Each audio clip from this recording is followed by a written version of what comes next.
حضور صلی اللہ تعالی علیہ وآلہ وسلم شعبان میں جو رمضان کی تیاری فرمایا کرتے تھے، اس میں خصوصی عمل آپ علیہ الصلوۃ والسلام کا کیا تھا؟ ہم احادیث مبارکہ میں اگر تلاش کریں، ڈھونڈیں، تو ام المؤمنین حضرت سیدہ طیبہ طاہرہ امی عائشہ صدیقہ رضی اللہ تعالی عنہا کی روایت ملتی ہیں۔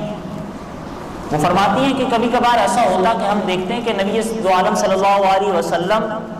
اتنا روزہ رکھتے کہ ہمیں محسوس ہوتا کہ آپ علیہ الصلوۃ والسلام اب تو روزہ چھوڑیں گے ہی نہیں۔ اور کبھی کبھار ایسا ہوتا کہ آپ علیہ الصلوۃ والسلام کچھ دن ایسے گزرتے کہ روزے سے نہیں ہوتے، ہم یہ سمجھتے کہ شاید ہو سکتا ہے کہ اس مہینے آپ صلی اللہ علیہ وسلم روزہ نہیں رکھیں گے۔ اور فرمایا کہ وہ پورا مہینہ کہ جس مہینے آپ علیہ السلام، وہ رمضان المبارک کا مہینہ، اور اس کے بعد رمضان المبارک کے مہینے کے بعد جس مہینے میں سب سے زیادہ آپ علیہ الصلوۃ والسلام کو روزہ رکھتے ہوئے دیکھا گیا، پایا گیا، وہ شعبان المعظم کا مہینہ ہے۔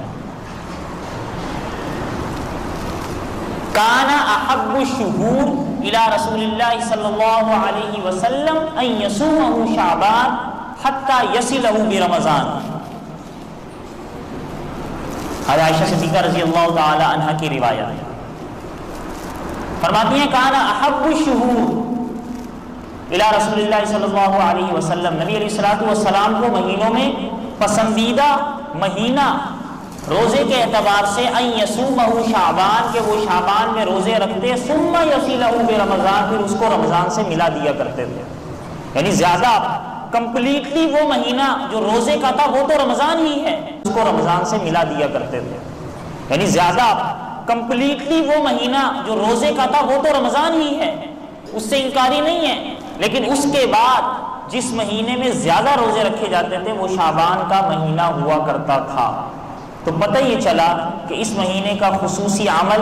اس مہینے کا حضور علیہ الصلوۃ والسلام کا خاص طرز عمل اور حیات طیبہ سے یہ ثبوت ملتا ہے کہ آپ علیہ الصلوۃ والسلام روزے رکھا کرتے تھے۔ تو شعبان المعظم کے روزہ رکھنے کی فضیلت ہمارے سامنے آ گئی۔ وہ کوئی سا بھی دن ہو، وہ 15ویں شعبان ہو، 13ویں ہو، 14ویں ہو، اس پہ انشاءاللہ زندگی رہی تو آگے